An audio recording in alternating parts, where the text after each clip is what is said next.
Alrighty, ladies and gents, welcome to another YouTube video. East vs West arm wrestling in 2021. It's been quite a ride, whether you are in Camp East or in Camp West. It's safe to say 2021 has been a very significant year for giving us an update on East vs West. And I don't know if you missed it or not, but West got their ass kicked really bad in 2021. There's no sugarcoating it. East has dominated. West needs to go back to the drawing board and work out what they're doing, work out where they're going from here, and what's gone wrong, because it has been an absolute whitewash this year. With maybe one little tiny exception thrown in, it has been an absolute whitewash of Eastern European arm wrestlers dominating Western arm wrestling. So what we're going to do in this video is we're going to actually have a look at some of the key matches that took place between East and West in 2021. I'm going to talk about it a bit, talk about why Eastern Europe has dominated, why Western arm wrestling has suffered, and where to from here. Can it be rectified? Can West catch up again? Can they reclaim glory? Anyway, let's have a look at the year that was so far. There's probably a little bit more to go this year, but there's, like I said, let's have a look at the year that was 2021 in an East versus West capacity and have a look at what happened. All right, here you can see Todd Hutchins, Hadzimir Zaloyev. Now, we're not going to show the full matches, but you can see dominance.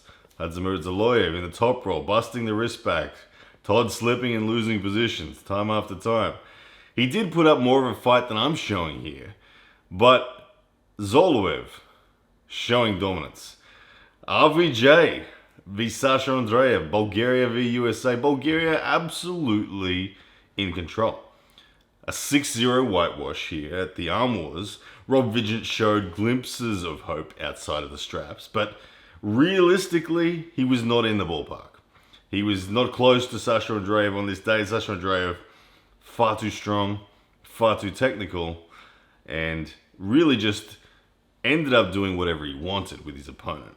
RVJ, not really up to scratch in that one. Alex Kadecha, Ryan Espy, huge power difference. Espy came into this feeling super strong. Kadecha ripping through him.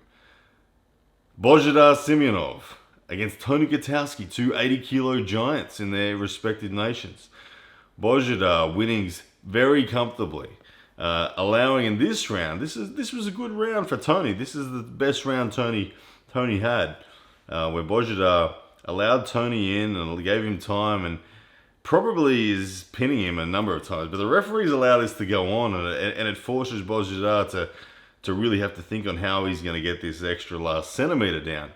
But Tony Gutowski, a multiple national champion, WAL champion, left and right, really outgunned by this monstrously strong hooking Bulgarian. And then, of course, there's the Chafee Saginashvili match. Chafee, one of the titans of arm wrestling in the super heavyweight division, made Levan Saginashvili made light work of him. Really controlling center, controlling hand, controlling everything about the match. So, ladies and gentlemen, there we have just a few of the matches that took place. The only match that I can think of that comes to mind where you could say West had a victory would be John Brzenk against Dmitry Kachan. I also missed, I think I missed in that match there, you had Hermes Gasparini defeating Matt Mask, one that I did forget to put in the edit. Another victory for the East. But John Brzenk, Dmitry Kachan, the only feather in the cap for the West. And Dmitry Kachan, he's not by any means the best from the East. Now, John Brzenk, of course, is formerly the best from the West and the best in the world, but he's coming out of retirement, so it was an interesting one. Nevertheless, that's the only victory that I can think of for the West. Undeniably, Eastern European arm wrestling is more dominant than Western arm wrestling. You just have to admit it. You have to admit it. There's nothing else to be said about it. There are, of course, the outliers like Devin Larratt, Michael Todd, that truly are competitive at the highest level within their weight division. And they are not forgotten in this conversation.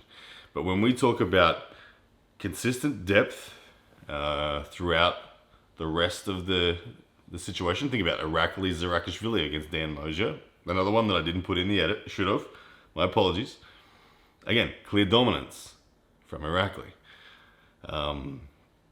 But the depth of Eastern European arm wrestling is significantly better. It just is. They will continue to dominate for quite some time. You got to ask yourself the question, why? And this is what I really want to talk about. Why? Why is Eastern European arm wrestling better? Because we know it is. I think there's a few reasons.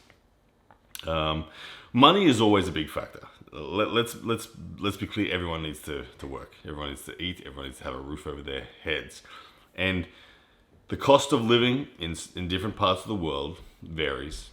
And also you have government sponsorships of incentivization of arm wrestling in certain nations like Georgia, Kazakhstan.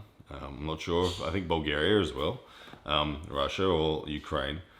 There's a significant attachment to that, which has a greater, I believe it has, even though the money may not be necessarily comparable to what you might be able to make in the USA, for instance, it is comparable in respect to the cost of living. It's a significant enough amount of money that there's a solid bank of very dedicated professional people pursuing it. And whenever you have an opportunity within a sport to make a significant impact on your financial situation, it's going to attract a level of professionalism that is going to result in an amazing standard within that discipline. USA doesn't have any government system. They don't have a consistent cash tournament. They don't have anything. What they do have is commercial opportunities. You can get more sponsorships in the USA, without a doubt. But this is why we see the Eastern European purist style of arm wrestling. They just focus on being the best, and why Western arm wrestling focuses on being entertaining as well as being the best. And it's proven now that over time, the Eastern European model has worked more so. One thing that I do think may see a resurgence in Western arm wrestling is the fact that the money is becoming significant in a social media sense. More and more arm wrestlers are making proper income now from social media. People like Devin Larratt killing it, crushing it. Okay, people like Arm Wrestling TV crushing it. Channels like mine able to support a full-time income doing this. There are more and more people able to do that, and as that grows, as this demonstration of financial capability continues, you will see, I think, a resurgence in numbers committed to the pursuit of arm wrestling. For example, Larry Wheels. He's in on arm wrestling because it's monetarily sufficient for him. And with that money being now noticed by more and more people, you're going to see a larger bank of Western-based arm wrestlers develop the appropriate level of interest to train properly. Because at the end of the day, that's the difference. The Eastern Europeans are training properly. They're training consistently and they're training properly. It's a science to them.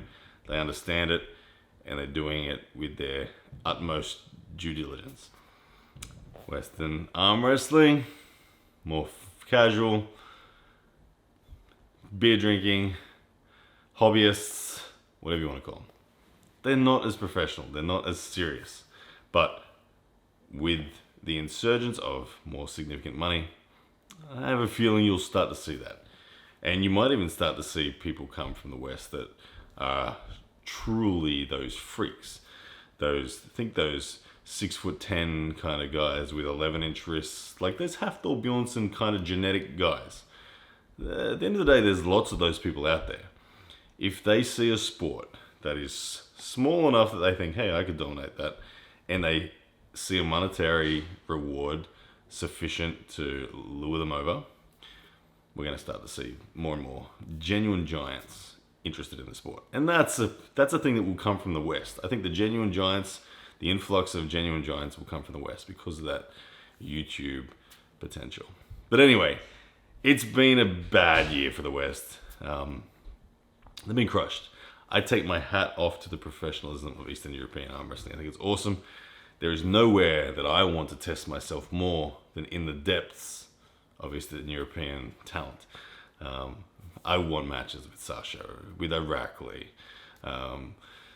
with the Kazakhs. Man, if I could go anywhere in the world to arm wrestle, Eastern European countries is where I would go.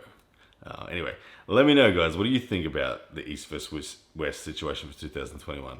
Can the West come back?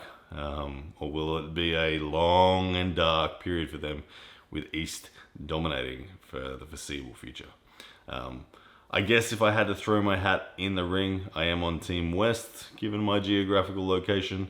I do take this sport incredibly seriously. I do train every day, and I do dedicate myself 100% to the science of getting as strong as I possibly can within the world of arm wrestling. So I can't wait to test myself against the Eastern Europeans and see if I can't get a run back on the board for the West. But anyway, guys, hope you're well.